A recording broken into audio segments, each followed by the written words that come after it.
नमस्कार, मैं हूं आमिल बेग। आप देख रहे हैं सिटी बुलेटिन न्यूज़। पेश हैं आज के प्रमुख समाचार। ईद की नमाज को लेकर जिला प्रशासन अलर्ट मोड पर है। SSP Rajkiran Nayyar, SP city Madhuban Singh और सीओ सिटी शैलेंद्र सिंह ने आज शहर में सुरक्षा बलों के साथ रूट मार्च किया। बता दें कि ईद की नमाज कल सुबह पढ़ी जानी है।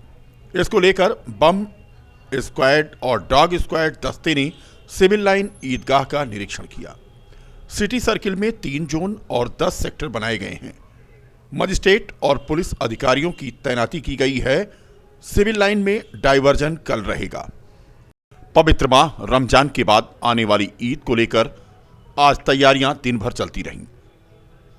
बता दें कि आज चांद दिख गया तो ईद कल मनाई जा रही है। हालांकि अरब देशों में चांद दिख जाने के बाद ईद सोमवार को तय मानी जा रही थी। बता दें कि सिविल लाइन समेत विभिन्न मस्जिदों में नमाज का वक्त तय कर दिया गया है। ईदगाह सिविल लाइन में प्रातः 8:30 बजे ईद की नमाज अदा की जाएगी, जबकि मस्जिद पुलिस लाइन में सुबह 8 बजे और मस्जिद गुजरी बाजार बजाजा चौक में 7:30 बजे नमाज अदा होगी। ईद की नमाज अदा की जाएगी और सिटी सर्किल में एक सुपर जोन बनाया गया है, जिसमें एडिशनल एसपी और ईडीएम स्तर के अधिकारी लगाए गए हैं। इसके अलावा 3 जोन बनाए गए हैं और 10 सेक्टर और सब सेक्टर बनाए गए हैं। पर्याप्त सुरक्षा के इंतजाम किए गए हैं। Police, civil police, traffic police, PSC, RRF की ड्यूटी लगाई गई है। सभी सेक्टर प्रभारियों को, जोनल प्रभारियों को और जो सुपर जोनल हैं उनको निर्देशित किया गया, आप भ्रमणशील करें। आज अभी ये फुट पेट्रोलिंग की जा रही है। विभिन्न मोहल्लों में, गलियों में पुलिस बल घूम रहा है। हमारा डॉग स्क्वाड है, ड्रोन तैयार है और कल शांतिपूर्ण तरीके से ईद की नमाज अदा की जाएगी। जो शहर है उसमें सिटी सर्किल है, उसमें मस्जिदों में और ईदगाह में जो है नमाज अदा की जाएगी। शहर में 7 बजे से लेके और लगभग 11 बजे तक, 11:30 बजे तक अलग अलग प्रतिष्ठानों में जो भी ईदगाह और मस्जिद हैं उनमें नमाज अदा की जाएगी। जहाँ पे नमाज अदा होनी है, जैसे ईदगाह है तो वहाँ पे जहाँ ईदगाह है वहाँ ट्रैफिक वाहन डाइवर्ट किए जाएंगे ताकि लोग बाग आसानी से आकर नमाज अदा कर सकें और अपने गंतव्य को जा सकें। क्या अपील करेंगे? पूर्ण त्यौहार मनाएं। ईद का त्यौहार मिलन का, मेल मिलाप का त्यौहार है। शांतिपूर्ण तरीके से नगर कोतवाली क्षेत्र के रीडगंज में स्थित एक घर में आज भीषण आग लग गई। आग लगने के दौरान घर में कोई मौजूद नहीं था। मोहल्ले के लोगों ने एकता का परिचय दिया और आग बुझाने की कोशिश की। सूचना अलीगढ़ चौकी इंचार्ज को भेजी गई। फायर ब्रिगेड मौके पर पहुंची और फायर ब्रिगेड की 2 गाड़ियों ने आग पर काबू पाया। घर मालिक शशांक यादव भी मौके पर पहुंचे। आग से लाखों की गृहस्थी का नुकसान हुआ है। बताया जा रहा है कि आग लगने का कारण एसी में शॉर्ट सर्किट की वजह से ब्लास्ट रहा। एसी ब्लास्ट हुई तो आग फैल गई। स्थिति यह हुई कि घर में कोई था नहीं, लिहाजा जान की हानि नहीं हुई, लेकिन घर का लाखों का सामान जलकर खाक हो गया। मौके पर फायर ब्रिगेड की 2 गाड़ियां पहुंची और फायर ब्रिगेड ने आग पर पूरी तरह से काबू पा लिया। अब इसके बारे में क्या बता दूं आपको, कैसे, मतलब ज़्यादा कुछ बता नहीं पाऊंगा इसके बारे में। मैं ऑफिस में था, अब यहाँ पे मुझे पता ही नहीं लगा कि क्या हुआ। घर में कोई था नहीं, अब कुछ बचा नहीं, आपके सामने ही है। लमसम क्या क्या सामान चल गया? बेड था, एसी था, टीवी था, मंदिर था, जो भी और कपड़े वगैरह थे, बेड थे, किचन था। सूचना कैसे मिली आपको? जी, सूचना हमारे पड़ोसियों ने दिया हमें सूचना। पुलिस कितनी देर में आई? आ गई थी, मुझे लगा 10 मिनट में आ गई थी। ज़्यादा तेज आग थी कि नहीं, आग तो बहुत ज़्यादा थी। आप दिखा दें कुछ नहीं, ज़्यादा तो कैसे क्या है। लमसम कितने का नुकसान? 7 लाख रुपए का तो नुकसान हुआ ही है देखा जाए तो। कौन सी जगह है, क्या नाम आपका? गुलाबबाड़ी है, हमदानी कोठी एरिया है। चेटीचंद प्रभु झूले लाल की जयंती के अवसर पर सिंधी समाज की महिला और पुरुषों ने उत्साह उमंग के साथ मोटरसाइकिल रैली निकाली। चेटीचंद उत्सव का आयोजन भक्त प्रहलाद सेवा समिति ने किया है। सिंध सेवा समिति के अध्यक्ष और पूर्व राज्य मंत्री दर्जा प्राप्त अमृत राजपाल ने प्रभु झूलेलाल जयंती और चैत्र नवरात्रि की बधाई लोगों को देते हुए कामना की कि सभी के जीवन में सुख शांति हो।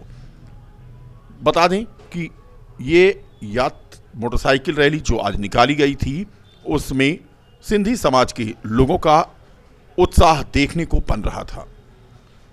इस चेटीचंद उत्सव का आयोजन भक्त प्रहलाद सेवा समिति ने किया। जयंती पर चेटीचंद के अवसर पर हर वर्ष की भांति इस वर्ष भी सिंधी समाज द्वारा यह शोभा यात्रा मोटरसाइकिल रैली के माध्यम से निकली है, जो आम जनमानस को जागृत करने का काम कर रही है। प्रभु झूलेलाल सभी के जीवन में कल्याण करे, यह देश यह प्रदेश तरक्की उन्नति के रास्ते पर चले, सभी निरोगी हो, सभी स्वस्थ हो। प्रभु झूलेलाल के चरणों में यही प्रार्थना करते हैं। सभी को पूज्य झूलेलाल जयंती, चेटीचंद, भारतीय नववर्ष और नवरात्रि की हृदय की गहराइयों से समस्त जनपद वासियों को, देशवासियों को बधाई, शुभकामनाएं। फतेहगंज चौक होते हुए और गुदड़ी बाजार से होकर पुनः चौक आकर सिविल लाइन होते हुए गुप्तार घाट को यह मोटरसाइकिल रैली जाएगी। लगभग 150 से 200 महिला पुरुष सब लोग अधिक से अधिक संख्या में मिलकर इस जुलूस को सफल।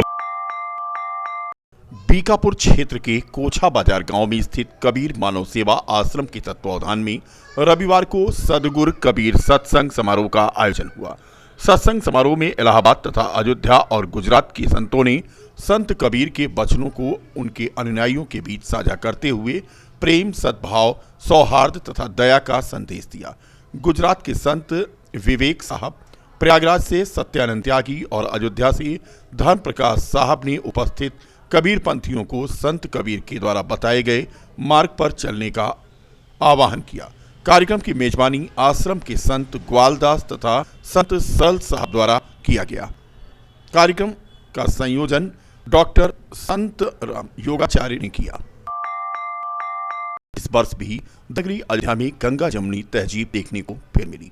मौका था रोजा इफ्तार का, जिसमें हिंदू धर्म के लोग भी शामिल हुए। रोजादारों ने देश में अमन, चैन, सुख शांति की दुआ मांगी। इसके पर सपा के महानगर उपाध्यक्ष रियाज अहमद टेरी ने बताया कि अयोध्या जो एक गंगा जमुनी तहजीब की साल है, आज रोजा इफ्तार के मौके पर लोगों ने उसे खाया।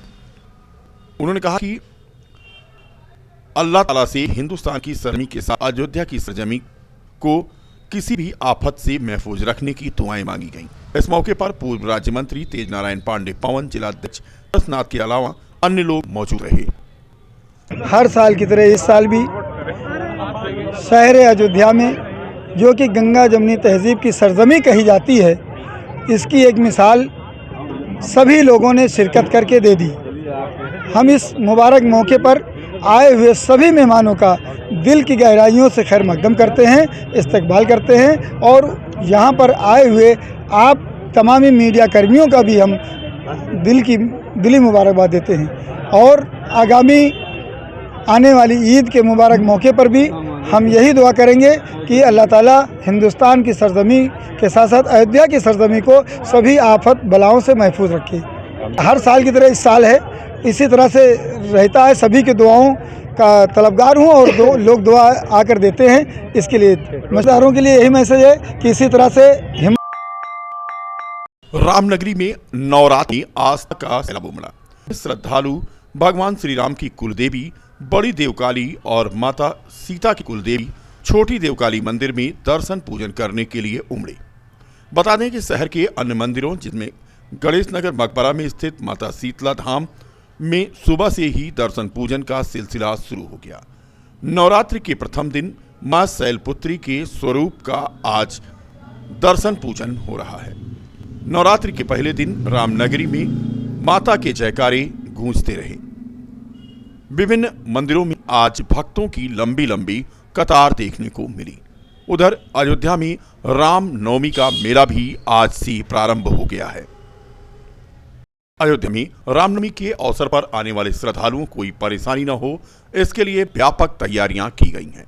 फिलहाल तस्वीरें हम आपको दिखा रहे हैं देवकाली मंदिर की जहां पर आज कपाट खुलते ही भक्तों ने दर्शन पूजन करने का जो सिलसिला शुरू किया वो देर शाम तक जारी रहा। आगामी 12 अप्रैल को एक बार फिर करणी सेना आगरा के लिए कूच करेगी। सपा सांसद रामजी सुमन के आवास का घेराव करेगी। बता दें कि विगत दिनों हुए सांसद रामजी सुमन के आवास पर धरना प्रदर्शन के दौरान घायल हुए करणी सेना के सनी सिंह को जिला अस्पताल अयोध्या में भर्ती कराया गया है। एमएलसी अक्षय प्रताप सिंह उर्फ गोपाल सनी सिंह को देखने आज पहुंचे थे। गोपाल जी ने कहा कि रामजी सुमन के आवास पर एक्शन के बाद रिएक्शन हुआ था।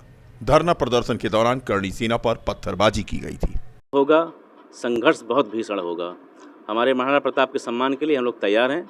अगर उनका अपमान पूरे देश का कोई नागरिक बर्दाश्त नहीं करेगा। 12 अप्रैल को पूरी करणी सेना तैयार है, सर्व समाज तैयार है। हम कहते हैं कि आप चैलेंज करिए, आप आइए और 12 अप्रैल को पूरा आगरा देखेगा कि करणी सेना क्या कर रही है। और इस देश का जो राष्ट्रवादी नागरिक है, जो धर्म के साथ है, जो इस राष्ट्र के साथ है, वो हमारे साथ है। और हम अपने सभी भाइयों को आह्वान करते हैं कि 12 अप्रैल को आगरा कूच करें और इस सांसद को अपनी ताकत का एहसास कराएं। जय भवानी। देखिए, उपद्रव तो संसद में हुआ था और संसद के उपद्रव को देखते हुए ही ये उपद्रव नहीं था। डेमोक्रेसी का एक नियम होता है क्रिया की प्रतिक्रिया करना। और राजपूत बंधुओं ने, जैसे हमारे आदरणीय बड़े भाई अग्रज गोपाल भैया जी, नेता सदन हमारे हैं, जिन्होंने अभी बात रखी अपनी कि ये हमारे महापुरुषों के बारे में अगर बोला जाएगा तो हम चूड़ियाँ तो पहन के बैठे नहीं हैं। क्या हार में, क्या जीत में, किंचित नहीं भयभीत में। अरे कर्तव्य पथ पे ये भी सही, आगे भी सही होगा, उसमें कौन सी चिंता की बात है। हम लोग तो हमेशा शहीद देखा, आला में कहा गया है और भी कई पुराणों वेदों में भरा पड़ा हुआ है